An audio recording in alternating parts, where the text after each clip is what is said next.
Selon le principe d'un homme averti en vaut deux, les autorités ont mené ce matin un exercice sur une éventuelle tuerie de masse. La lutte contre le terrorisme appelle une vigilance de tous les instants. Le reportage d'Yvan Lemar est à la une ce soir. Le marché de la construction du nouveau CHU attise les convoitises extérieures. L'UGTG et le patronat tentent de regrouper leurs forces pour éviter d'être écartés. Ils ont l'appui des élus et de la région en particulier. Une importante réunion a eu lieu ce matin en Résé. La clôture du dispositif local d'accompagnement, c'était ce matin aux Abîmes. Les dirigeants des entreprises sociales ont vu leur parcours professionnel valorisé. Ils se sont formés pour porter une politique de l'emploi plutôt dynamique. Les fêtes approchent et les marchés de l'archipel sont en demi-teinte. Les produits locaux sont plutôt rares sur les marchés. Les ouragans sont passés par là. Nous sommes allés prendre la température ce matin avec Linda Kersi pour savoir ce que nous aurons à manger à Noël. Bonsoir à toutes et à tous. Merci de nous accueillir chez vous pour le développement de l'actualité de ce mercredi 20 décembre 2017. Un homme averti en vaut deux. C'est dans cet esprit que les autorités ont organisé ce matin un exercice dans le cadre d'une tuerie de masse pour préparer les forces de l'ordre dans le cadre de cette éventualité. En présence du préfet et de tous les corps de police qui étaient mobilisés ce matin, le reportage d'Yvan Lemar.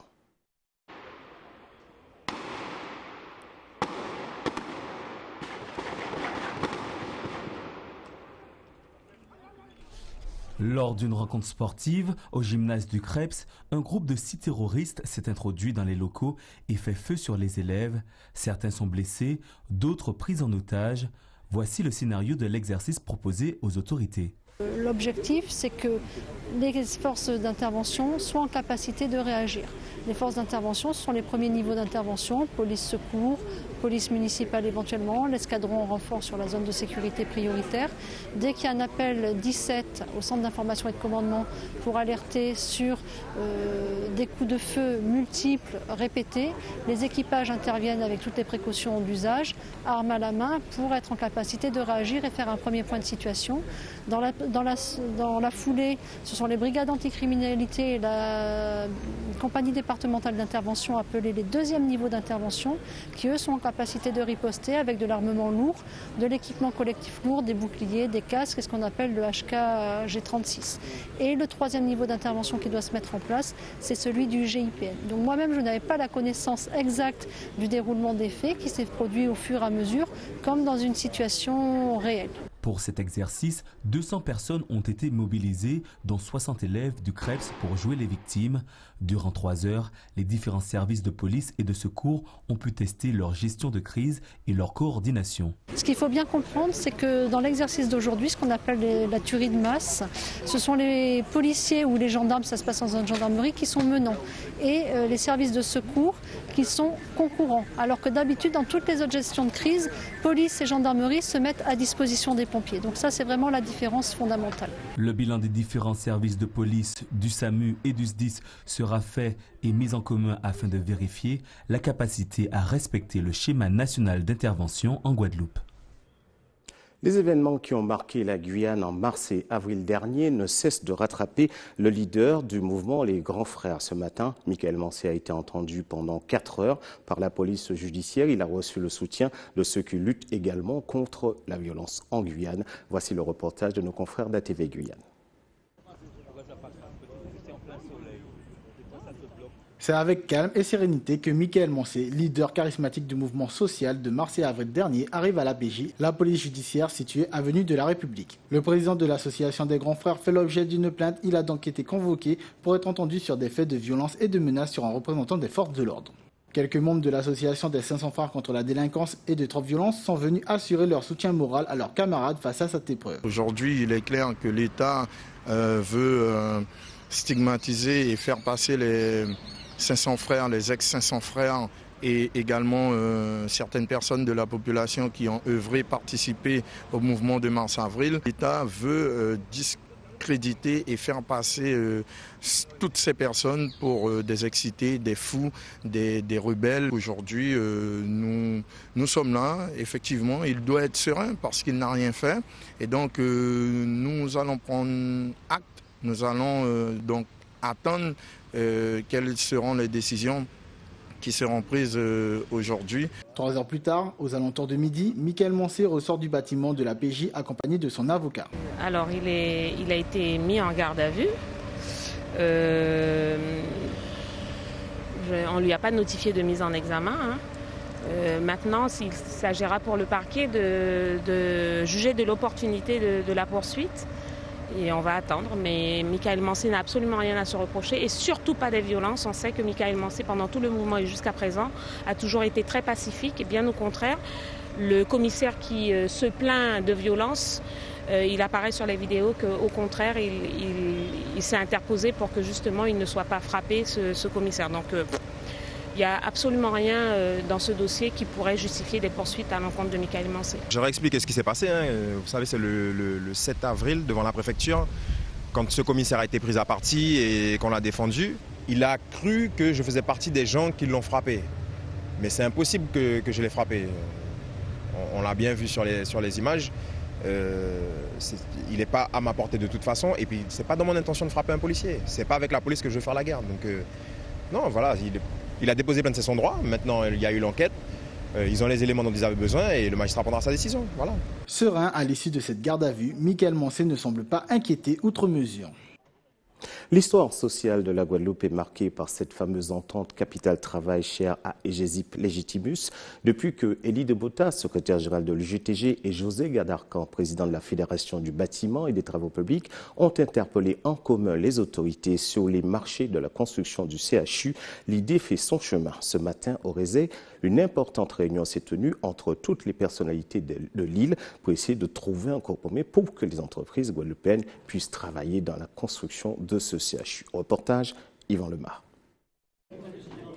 L'objectif de cette réunion était de trouver des moyens pour permettre aux entreprises locales d'accéder aux appels d'offres du chantier du CHU. Nous réclamons notre part de travail dans la construction du CHU parce que nous avons la capacité technique de faire des opérations. Même si nous ne sommes pas en mesure de réaliser dans la totalité et selon l'importance du chantier, mais nous avons la capacité technique et il y a une part de ces travaux que nos entreprises doivent réaliser. Aujourd'hui, là, les entreprises Guadeloupe qui n'ont ni compétences, si manque de formation, ni la gestion prévisionnelle des emplois et des formations, avec Pôle emploi, avec Guadeloupe formation pour former Guadeloupéens. Donc ça, nous commandons, c'est que chantier historique là, ça, travailler Guadeloupe, chômer Guadeloupe et entreprise Guadeloupe peut accéder à marché là, ça. Et en gens là, appel d'offres la fête là, il a fait en sorte qu'il y ait une lot entreprise qui ne peut pas rentrer et un lot Guadeloupéen qui peut travailler. Donc aujourd'hui là, pour nous, c'est important. Il prend la décision de monter en cellule juridique technique pour étudier les conditions de modification. Nous très véatifs c'est ça, et nous rappeler position en nous. Il faut que Guadeloupéens travaillent en pays et nous mettons au combat pour nous faire en sorte que ça arrive. À l'initiative du président de région, cette réunion a permis de réunir l'ensemble des parlementaires, collectivités et acteurs du bâtiment. 600 millions, on n'aura pas ça tous les 5 ans en Guadeloupe. C'est une opportunité pour relancer l'économie, M. Gadarcan le disait, M. De Botha l'a dit, relancer l'économie. Nous avons une montée en puissance du tourisme. Nous aurons 15% de plus en matière d'arrivée à l'aéroport. Donc on ne peut pas se permettre aujourd'hui d'avoir un mouvement social en Guadeloupe. On a connu le problème de l'EDF. Aujourd'hui, le CGR, le centre gérontologique, fermé, construit par une entreprise extérieure avec beaucoup de malfaçons il y a 5 ans. Aujourd'hui, il faudrait qu'on nous prenions nos responsabilités et je suis là pour pouvoir appuyer derrière. Et le préfet et le directeur de l'ARS nous suivent. Donc j'espère qu'il y aura une issue favorable pour nos entreprises. Ce qui m'intéressait, c'est la prise en charge des chômeurs, des bénéficiaires du RSA, des jeunes qui demanderont certainement à être sous le chantier. Donc j'avais pensé à l'insertion, j'avais pensé au travail, à améliorer aussi le chômage. Une commission de travail sera créée afin d'étudier les possibilités de modification des appels d'offres. L'économie de la Guadeloupe est en grande partie tirée par la commande publique et l'inquiétude était quelles sont les retombées pour les entreprises locales. Et nous allons y travailler avec d'abord une équipe de juristes parce qu'en matière de marché public, il faut respecter un certain nombre de règles et nous allons voir comment s'assurer que ce marché exceptionnel pour la Guadeloupe puisse avoir des retombées économiques pour les entreprises de Guadeloupe et donc pour les jeunes notamment et les salariés qui sont à la recherche recherche d'un emploi.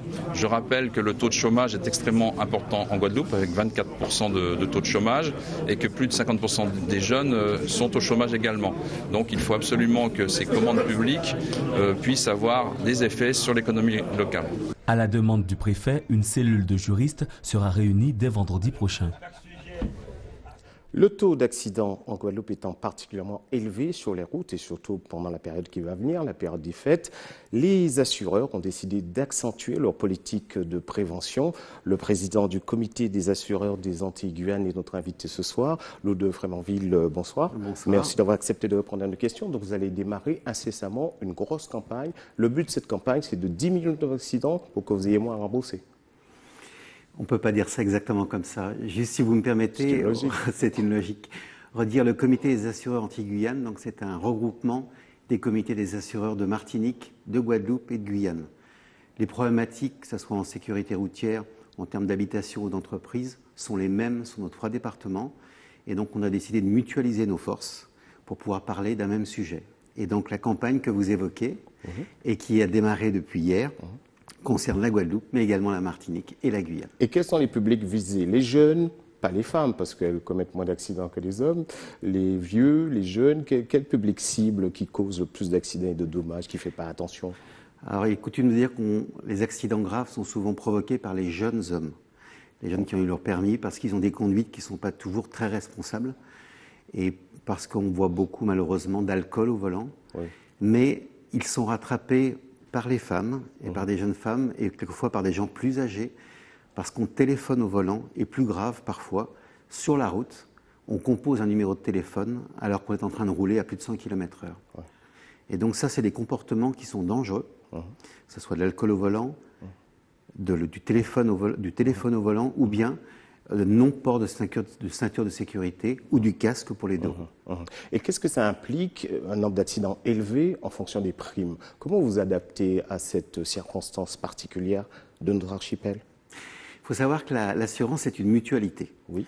Et la mutualité cotise pour les accidents qui seront causés ou subis par quelques personnes.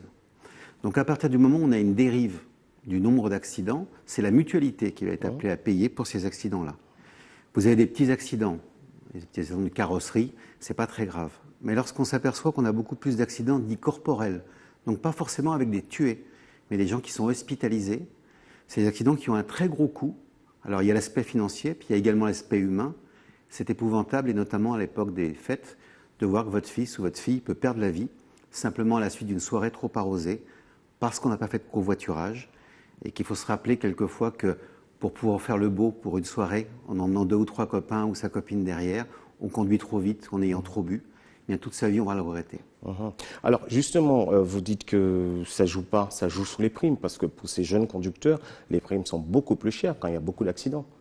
Alors, les assurances globalement sont mutualisées. Après, il y a un système de bonus-malus. Oui. Ça veut dire qu'à partir du moment où vous créez un accident, ben vous allez perdre une partie de votre bonus. Voilà, vous serez frappé au porte-monnaie de manière personnelle. Maintenant, si globalement, c'est pas forcément d'ailleurs chez tous les assureurs, mais une mutuelle ou une compagnie où il y aurait beaucoup d'accidents, peut-être amené à relever ses primes à partir du moment où les personnes qui l'assurent ne sont pas de bons conducteurs. Alors, le principe de l'assurance, c'est que vous payez, vous pouvez ne pas avoir d'accident pendant 10-20 ans, mais vous avez payé. Et quand il y a de l'argent, des bénéfices, est-ce que ça rejaillit sur les assurés? Oui, ça rejaillit parce qu'il n'y a pas... Ce qu'il faut que vous regardiez, c'est que le coût aujourd'hui des accidents est de plus en plus important. Pourquoi? Parce qu'on a d'abord des moyens de santé qui sont beaucoup plus forts pour soigner des gens qu'on ne pouvait pas soigner de la même manière avant. Un accident corporel avec vous imaginez une famille avec un médecin et avec sa famille qui était gravement accidentée, ça peut coûter des millions d'euros.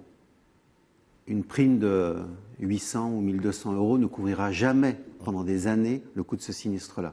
Donc il y a même des mécanismes de réassurance. Il faut savoir aussi que le coût de la réparation automobile a tendance à augmenter avec le coût des pièces qui sont aujourd'hui importées en Guadeloupe. D'où une politique de réforme, on va dire, de réforme des voitures très dynamique. On le tâche, et puis ce qu'il faut faire beaucoup, c'est de la prévention, parce qu'à partir du moment où on limite... Oui, vous n'avez pas répondu. Excusez-moi. Est-ce que, je veux dire, mais quand ça coûte cher pour payer les accidents, donc vous avez tendance à réformer les véhicules de manière dynamique. Je veux dire, bon, il y a des gens qui se plaignent de ça aussi. Oui, enfin, réformer les véhicules, nous, ce qu'on essaie, c'est de... donner un tout petit quelque chose pour le véhicule. Non, mais en fait, comment dire, c'est compliqué d'abord. Oui. Chaque assureur peut avoir en deux mots. Non, nous agissons à dire d'experts. C'est-à-dire qu'en tant qu'assureur, nous ne sommes pas des experts sur l'automobile. Donc, nous ne pouvons indemniser un assuré qu'à partir d'un rapport d'expertise. Et un assuré qui serait mécontent a le droit de demander, nommer un expert d'assuré. Oui. Donc, il y a des explications et un bon assureur doit être capable, comme n'importe quel bon professionnel, de donner des explications à son assuré. Alors, on a vécu des moments très importants pendant septembre avec pratiquement 2 ouragans, donc sur Saint-Martin. Alors, qu'est-ce que ça a généré d'une manière globale en termes de coûts? Est-ce qu'on peut le savoir maintenant? Est-ce qu'on peut avoir des estimations? Oui, on a dépassé le coût du milliard aujourd'hui sur les événements d'Irma et Maria. 1 milliard d'euros. Oui, on a dépassé ce montant-là.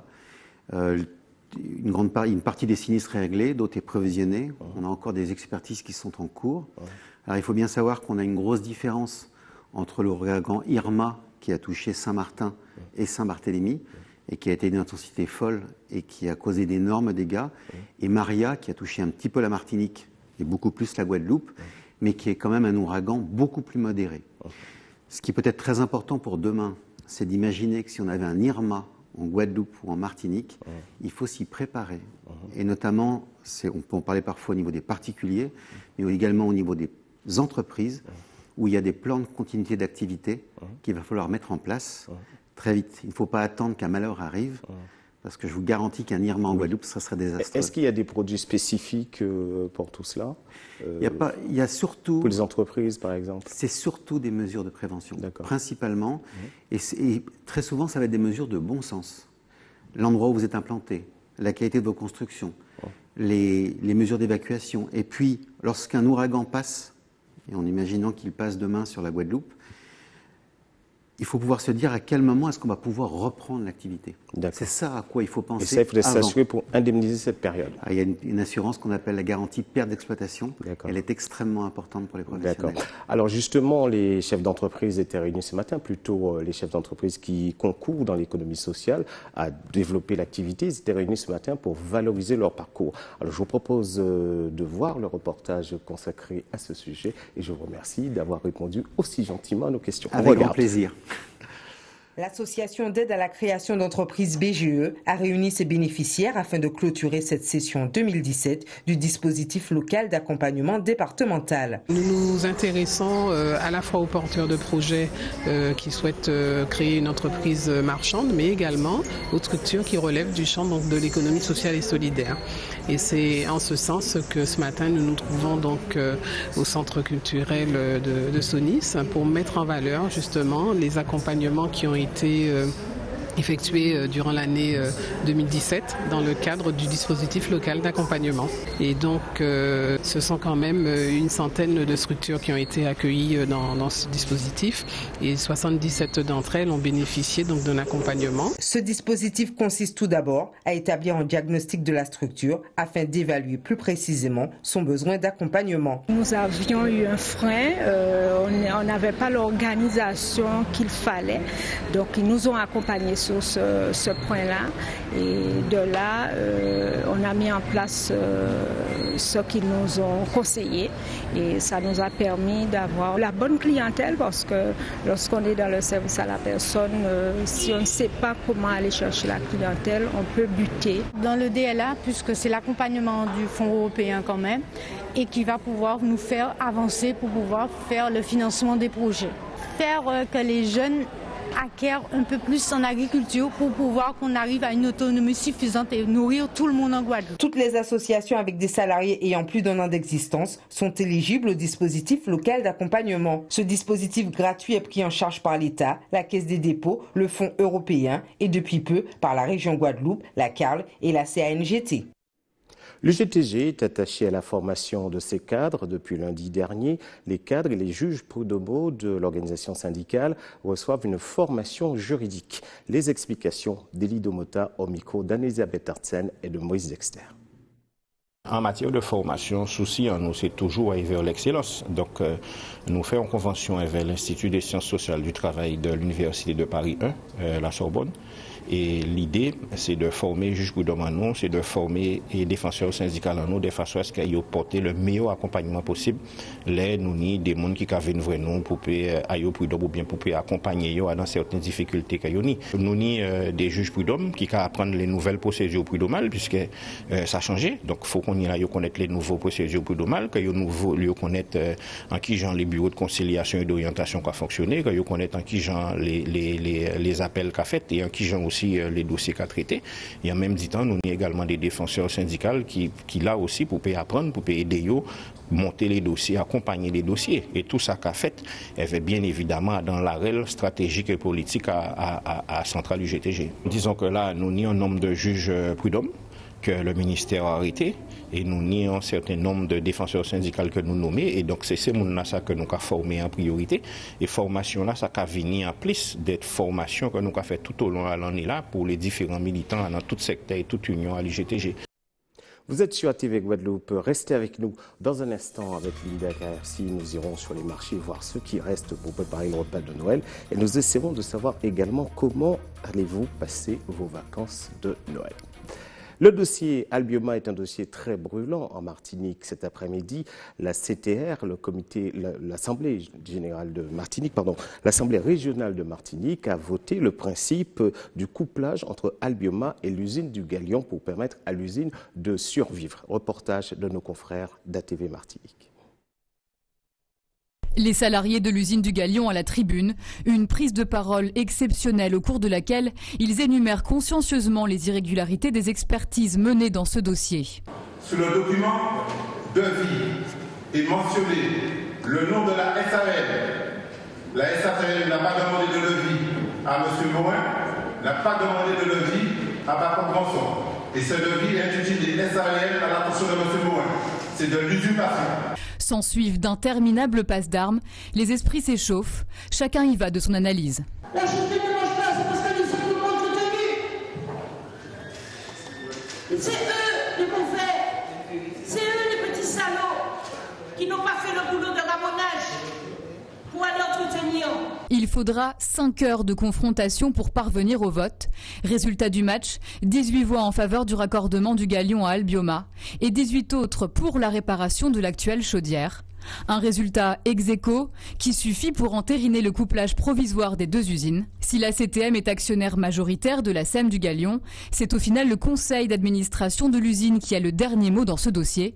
Les votes d'aujourd'hui étaient seulement considérés comme des avis. Une excellente nouvelle et surtout pour protéger tous les emplois qu'il y a autour de l'activité. Vous savez, la filière canne-sucre, c'est une filière qui a un axe économique important, mais un axe social important aussi. C'est 4000 personnes qui gravitent autour de la filière.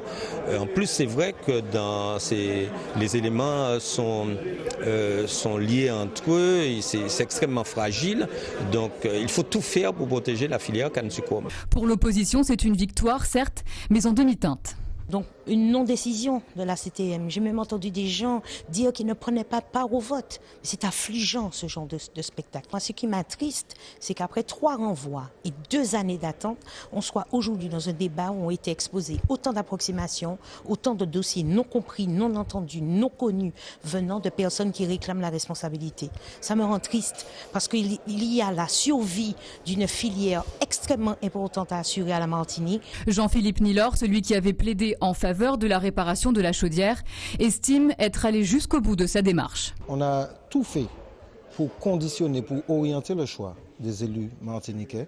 Nous avons quand même pu démontrer que nous avions une capacité de résilience et de résistance et que au moins un certain nombre d'élus ont eu le courage de s'élever contre ce type de pratique-là. Nous avons pu démontrer, je suis fier de ça, d'avoir contribué à démontrer qu'il y avait d'autres alternatives possibles et surtout d'avoir mis le doigt sur toute la maltraitance qu'il y a eu au niveau de ce dossier-là. Et quels sont ceux qui ne prennent pas part au vote? Parmi les 5 abstentionnistes, le président de l'Assemblée lui-même, Claude Lise, a estimé que dans un cas comme dans l'autre, les expertises mises à la disposition des élus n'étaient pas suffisantes pour statuer. Le raccordement des 2 entités devrait avoir lieu en début d'année.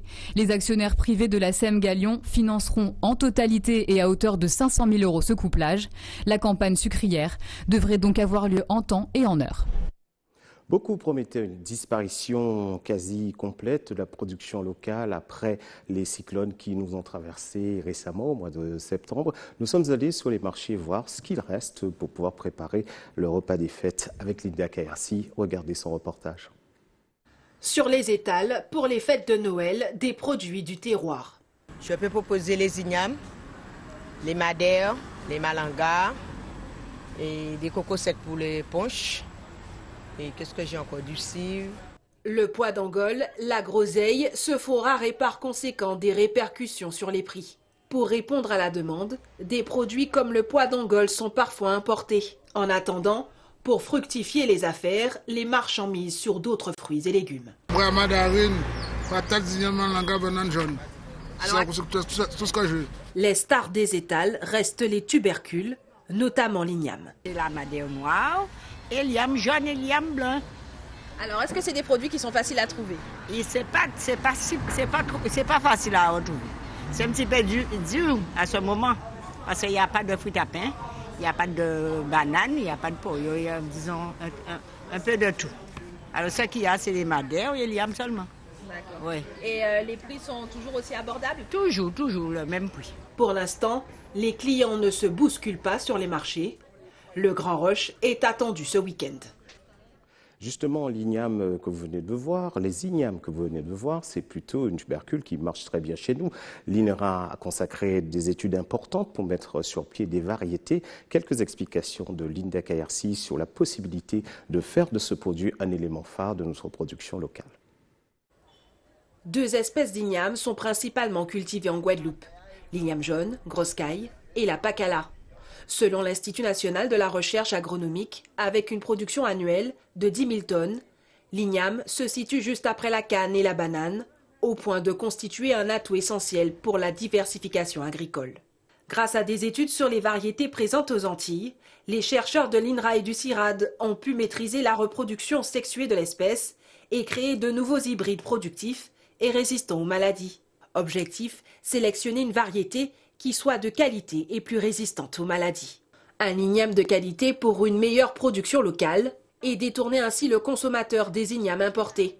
Introduite aux Antilles lors du commerce transatlantique des esclaves, l'igname a été utilisé sur les bateaux négriers comme plante de garde. Aujourd'hui encore, plus que jamais, le tubercule est l'aliment de base dans de nombreux pays tropicaux. Et Lucien Degras, éminent agronome, n'a cessé de faire de l'igname son cheval de bataille. Il a par ailleurs écrit un ouvrage référence dans le monde agricole. À la fin de la semaine, vous aurez déjà fêté la Noël et puis après le jour de l'an. Qu'allez-vous faire pendant ces fêtes? À TV, on est très curieux, on a voulu le savoir, on vous a posé la question. Petit Papa Noël, quand tu descendras du ciel avec des jouets... Pour les fêtes de Noël, je suis avec ma famille, on va fêter, manger jambon de Noël, boudin, tranquille, non? Je vais passer Noël chez ma maman, avec tous mes frères et mes frères et sœurs. Pois d'Angole, bien de cochon, et puis beaucoup de viande. Je vais manger à la messe et au lit. Je vais ouvrir mes cadeaux. Rien. Rien. Ah, pour les fêtes de Noël aussi, je vais fêter là-bas avec la famille. Je suis invité dans une famille créole, voilà. Dans une famille antillaise. Je ne fais rien du tout. Pour les fêtes de Noël, je vais ouvrir mes cadeaux, je vais décorer le sapin et puis je vais à la dacha. Manger avec la famille, c'est ça. Et profiter un petit peu de la vie aussi. Je vais déjeuner avec ma famille, aller boire des petits coups avec les amis et voilà, rester posé tranquillement à la maison. Notez ces quelques informations, elles peuvent être utiles à votre vie quotidienne. Les coupures d'eau prévues demain, jeudi 21, dans la zone de Capesterre et les Saintes, de 18h à 16h le lendemain. Et si vous voulez donner votre sang, il faut vous rendre devant le lycée de Port-Louis de 8h30 à 13h. Et puis, si vous voulez joindre aussi à TV Guadeloupe pour une information, sachez que vous pouvez nous appeler au 05 90 71 11 et la une de Nouvelle Semaine qui est consacrée à un bilan de l'année Nouvelle Semaine qui sera dans vos points de vente demain. C'est la fin de cette édition, je vous en rappelle les principaux titres. Selon le principe, un homme averti en vaut deux. Les autorités ont mené ce matin un exercice sur une éventuelle tuerie de masse. La lutte contre le terrorisme appelle une vigilance de tous les instants. Vous avez pu voir le reportage d'Yvan Lemar. Le marché de la construction du nouveau CHU attise les convoitises extérieures. L'UGTG et le patronat tentent de regrouper leurs forces pour ne pas être écartés. Ils ont reçu l'appui ce matin des élus, de tous les élus du département. La clôture du dispositif local d'accompagnement, c'était ce matin aux Abîmes. Les dirigeants des entreprises sociales ont vu leur parcours professionnel valorisé. Ils se sont formés pour porter une politique de l'emploi plutôt dynamique dans l'archipel. Les fêtes approchent et les marchés de l'archipel sont en demi-teinte. Les produits locaux sont plutôt rares et chers. Les ouragans sont passés par là. Nous sommes allés prendre la température ce matin sur les marchés pour savoir ce que nous pourrions manger à Noël. Cette édition est à présent terminée. Je vous souhaite de passer une excellente soirée. On se retrouve demain à 18h45 sur TV Guadeloupe.